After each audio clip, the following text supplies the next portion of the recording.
Hello everyone and welcome back to my channel. I have a question for you. If someone asked you what does art mean or does art have a meaning, what would you say? It is a question that is quite difficult to answer and has been debated for centuries. There's one important essay in literary theory called Against Interpretation in this collection by the American scholar Susan Sontag. I want to talk about that essay to you today, as Sontag argues, you might have guessed it, against interpretation in that essay. And I consider myself a hermeneutist, someone who would argue for interpretation, and even that interpretation is needed sometimes to understand a work of art. So how would I react to her claim that instead of a hermeneutics we need an erotics of art? And what does that even mean? If you want the answers to these questions, stay tuned and let's get started with the video. So before we dive right into it, a proper welcome to this channel. In case you're new here, my name is Laura and I'm a PhD student of Comparative Literature in Germany, and my PhD thesis focuses on literary hermeneutics, which is the art and study of understanding artworks, especially literary artworks. So the questions that Susan Sontag discusses in this essay are questions that are also quite important to me. So in this essay, written in 1964, that is considered a modern classic today, Susan Sontag argues against a certain kind of interpretation. An interpretation that would usually argue that this is really that, like X is really A and Y is really B and Z is really C. That is what she says.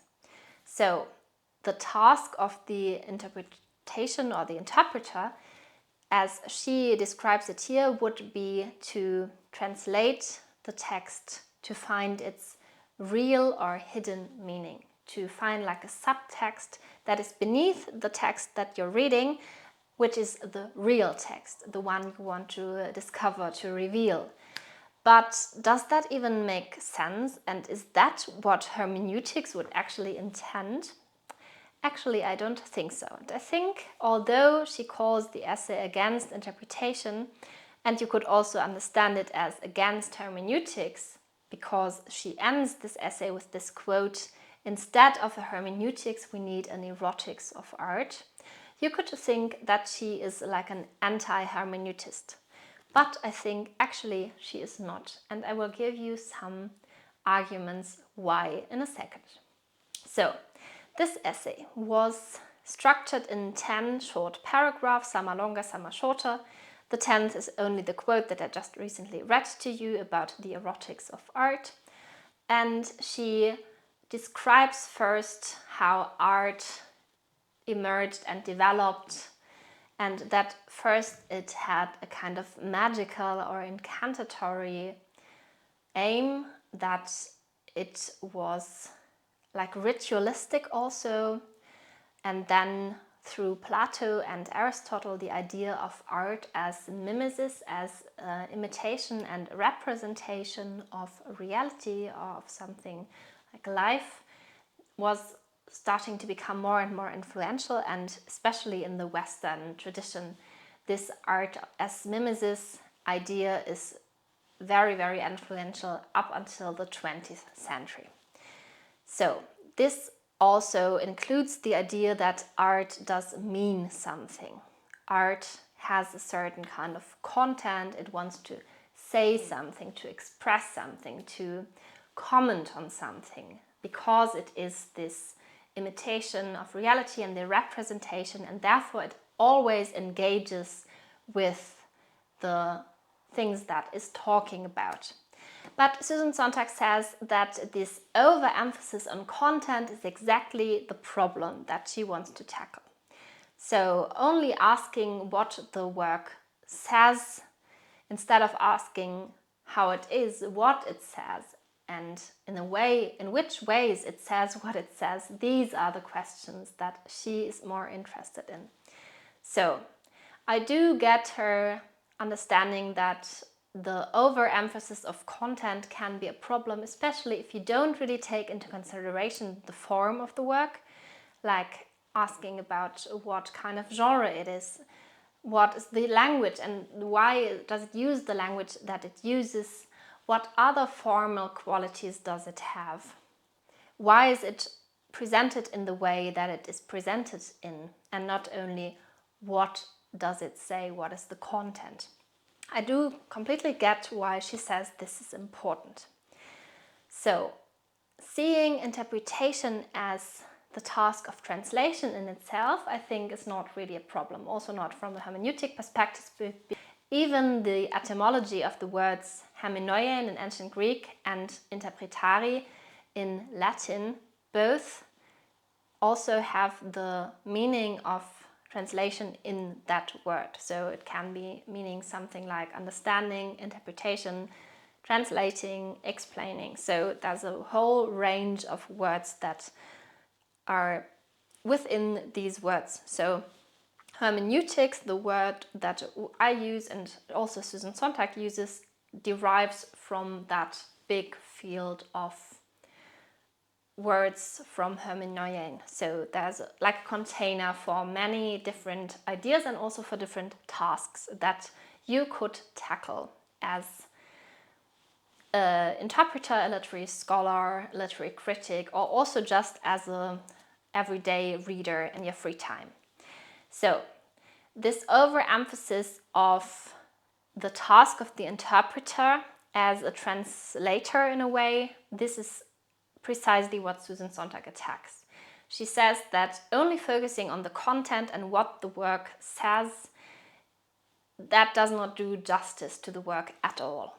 And she brings two quite famous examples. One is Marxist readings of text, the other one is Freudian readings from Sigmund Freud, the psychoanalytic approach, and then Karl Marx, the Marxist approach that is focusing on social events and social structures and inequalities as can be seen in revolutions and wars and also the society itself, and that the Marxism would claim is represented in the text and can be found in the text, same as Freud and the psychoanalytic tradition would say that there are certain structures of the human psyche that you can always find in works if you're looking for them. For example, the fear of castration that men would have throughout history all the time.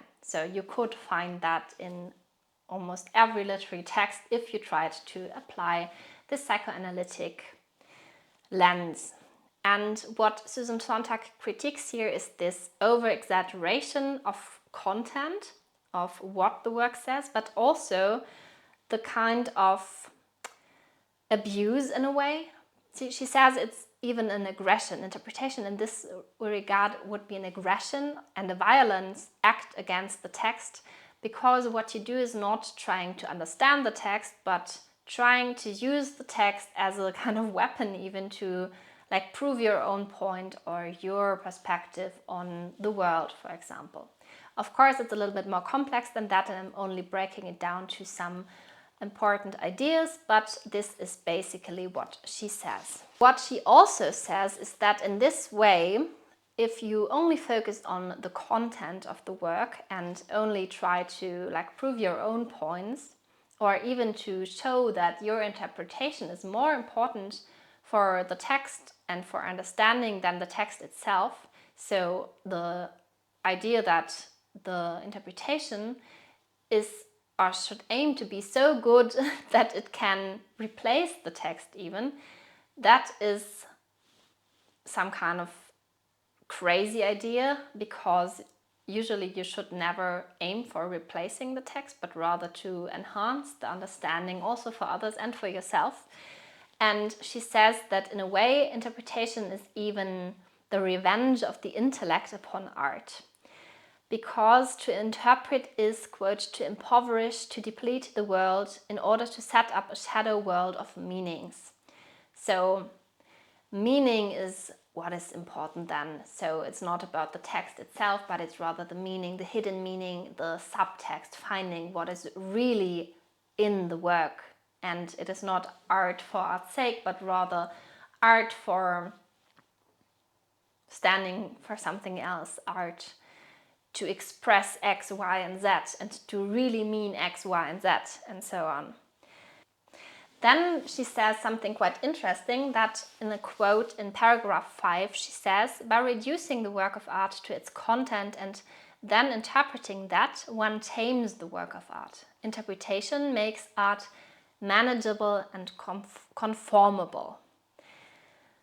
This is true in some ways, but I think you have to keep in consideration that sometimes, not always, of course, all kinds of works of art are different, but sometimes you do need an interpretation to understand a work. So sometimes you need to do this act of interpreting yourself, and sometimes you need an interpretation that someone else already did in order to understand, because there's lots of illusions and there's like a huge background knowledge that you need to have to understand what the text even says and also how it says it. And this not only goes for content, but this also goes for the form. So if you read like a ballad from the Baroque epoch, you need to have an understanding of how these poems are structured and why they are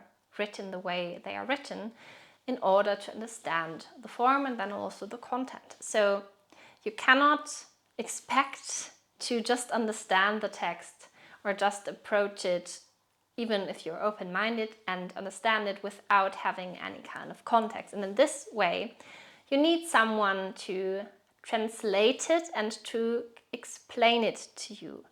Or if you're skilled, you can do that task for yourself, but you cannot just expect to read the text and then be done with it. And yes, you can see this as a kind of taming of the work and to make it manageable. But isn't the point of art also not only to make us feel something, but also to spark an interest and to make us think? And therefore we need to be able to deal with it. We need to be able to manage it in a way so that we can even engage with it. And isn't that the most important way to interact with a work? Isn't that what would do the work the most justice? That you're saying, I take you as this work of art so seriously, and I think you are so important that I really take the time and put in the effort to understand you as you are and what you're trying to say and the way you are, to understand how you're made and why you're made like that. Isn't that the approach that would be the best, I think?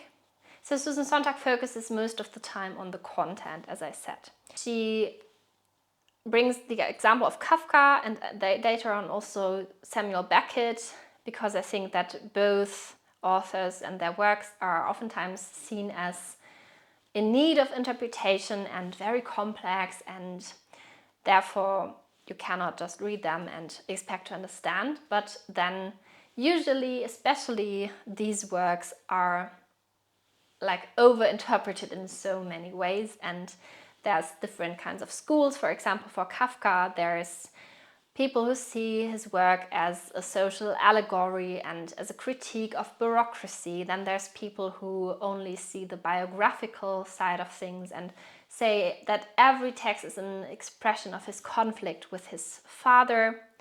And then there's also people who try to see the works as a religious allegory of the protagonist K trying to gain access to heaven and expression of this conflict, just as some examples. And this would also go for others. She mentions, for example, Proust, Joyce, Faulkner, Rilke, Lawrence, and Gide.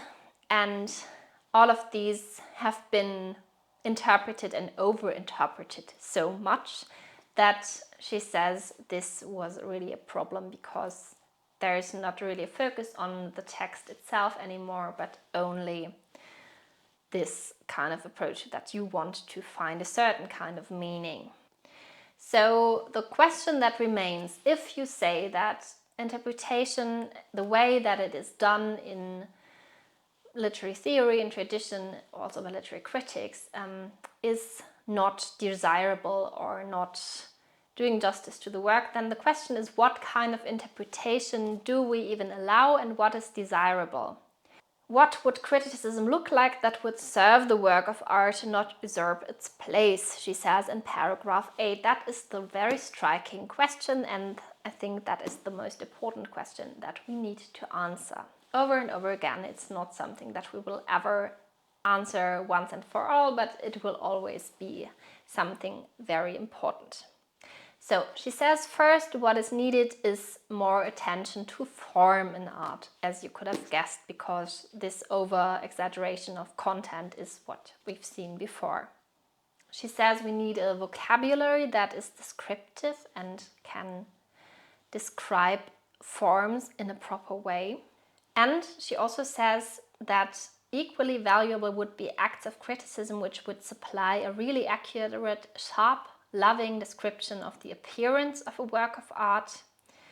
That would be even harder than a formal analysis, but I think it is quite accurate, because really good descriptions are seldom, especially descriptions that are not always already focusing on the content so much. So this work says that, but rather this work includes these words and makes use of these words in this way.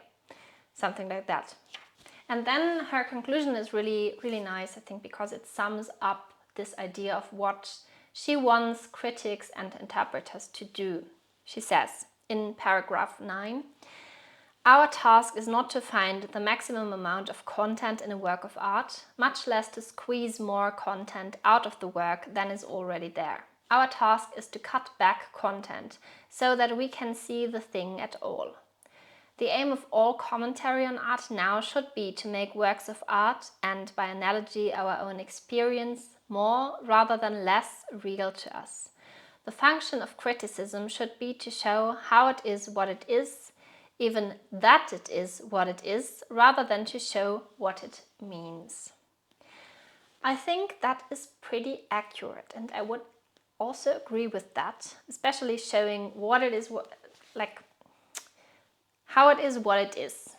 That it is what it is probably quite difficult to show, but showing how the work is the way it is and what does it do, how does it use language, and how does it use the topics and themes discussed. So you should take into consideration the content, but also the form, and especially the way how these two elements work together in a work of art.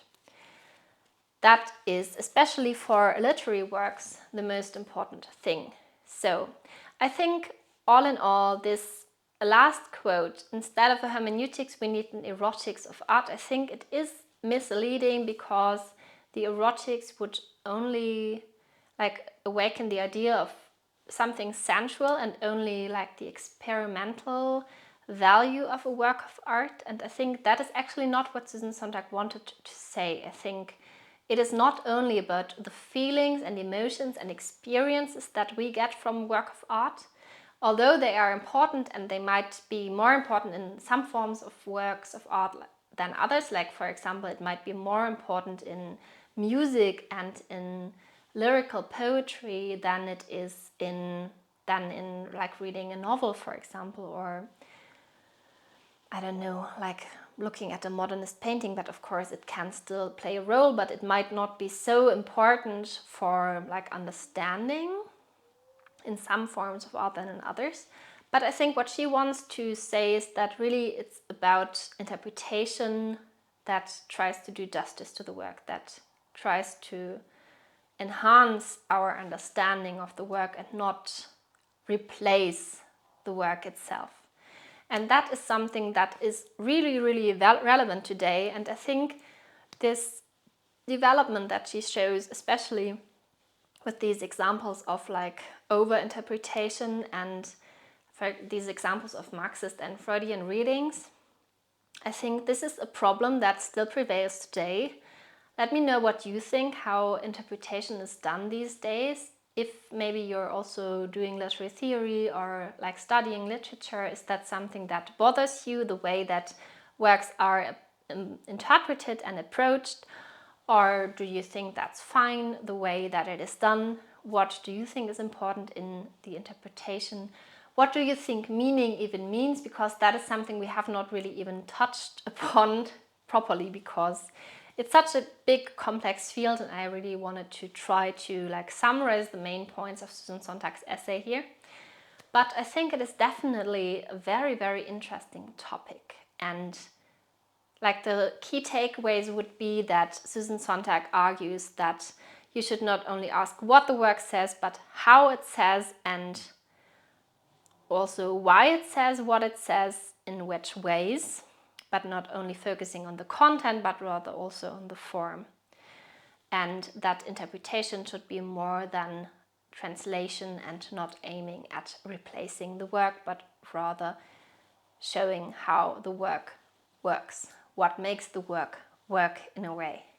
So this is like the most important thing that you should take away if you want to keep reading. These essays in this collection, all of them are really, really good. So I can definitely recommend reading it if you find the time.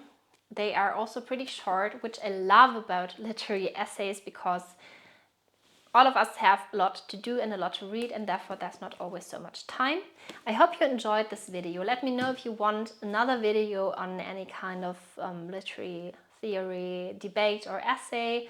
If there's like a certain topic that you're interested in recently, I will definitely make more videos like that, because I really do enjoy it. And I hope that you enjoyed this video too. Have a great day wherever you are, and I will see you in my next video. Thank you for watching, and if you haven't yet, consider subscribing to the channel so you won't miss any future videos, and comment if you want. I would love to read what you're thinking. So thank you and bye bye. Until next time.